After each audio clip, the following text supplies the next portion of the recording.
एक बार बुद्ध से मलुक्य पुत्र ने पूछा, भगवान, आपने आज तक यह नहीं बताया कि मृत्यु के उपरांत क्या होता है। उसकी बात सुनकर बुद्ध मुस्कुराए। फिर उन्होंने उससे पूछा, पहले मेरी एक बात का जवाब दो।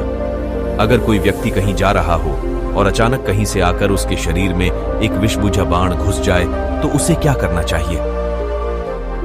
पहले शरीर में घुसे बाण को हटाना ठीक रहेगा या फिर देखना कि बाण किधर से आया है और किसे लक्ष्य कर मारा गया है?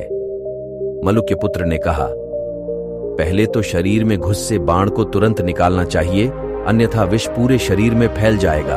बुद्ध ने कहा, बिल्कुल ठीक कहा तुमने। अब यह बताओ कि पहले इस जीवन के दुखों के निवारण का उपाय किया जाए या मृत्यु की बाद की बातों के बारे में सोचा जाए। मलुक्य पुत्र अब समझ चुका था और उसकी जिज्ञासा शांत हो गई। एक दिन एक व्यक्ति बुद्ध के पास पहुंचा। वह बहुत अधिक तनाव में था। अनेक प्रश्न उसके दिमाग में घूम घूम कर उसे परेशान कर रहे थे, जैसे आत्मा क्या है, आदमी मृत्यु के बाद कहां जाता है, सृष्टि का निर्माता कौन है, स्वर्ग नरक की अवधारणा कहां तक सच है और ईश्वर है या नहीं। उसे इन प्रश्नों के उत्तर नहीं मिल रहे थे। जब वह बुद्ध के पास पहुंचा तो उसने देखा कि बुद्ध को कई लोग घेर कर बैठे हैं।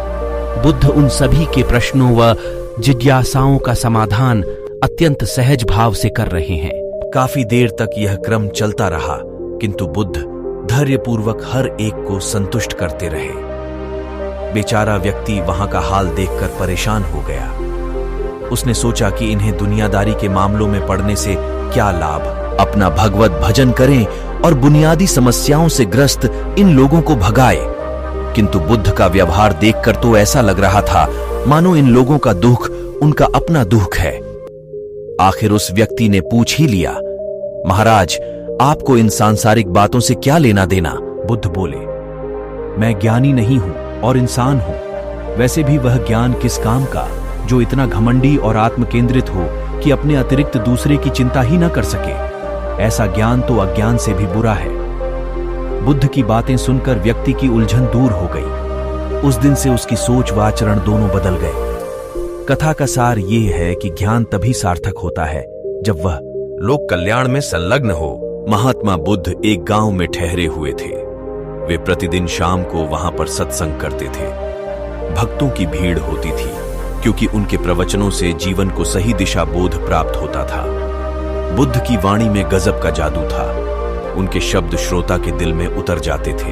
एक युवक प्रतिदिन बुद्ध का प्रवचन सुनता था। एक दिन जब प्रवचन समाप्त हो गए तो वह बुद्ध के पास गया और बोला, महाराज, मैं काफी दिनों से आपके प्रवचन सुन रहा हूं, किंतु यहां से जाने के बाद मैं अपने गृहस्थ जीवन में वैसा सदाचरण नहीं कर पाता जैसा यहां से सुनकर जाता हूं। इससे सत्संग के महत्व पर शंका भी होने लगती है। बताइए, मैं क्या करूं? बुद्ध ने युवक को बांस की एक टोकरी देते हुए उसमें पानी भरकर लाने के लिए कहा।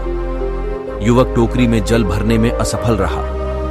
बुद्ध ने यह कार्य निरंतर जारी रखने के लिए कहा। युवक प्रतिदिन टोकरी में जल भरने का प्रयास करता, किंतु सफल नहीं हो पाता।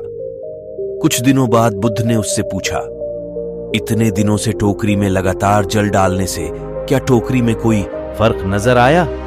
युवक बोला, एक फर्क जरूर नजर आया है। पहले टोकरी के साथ मिट्टी जमा होती थी, अब वह साफ दिखाई देती है।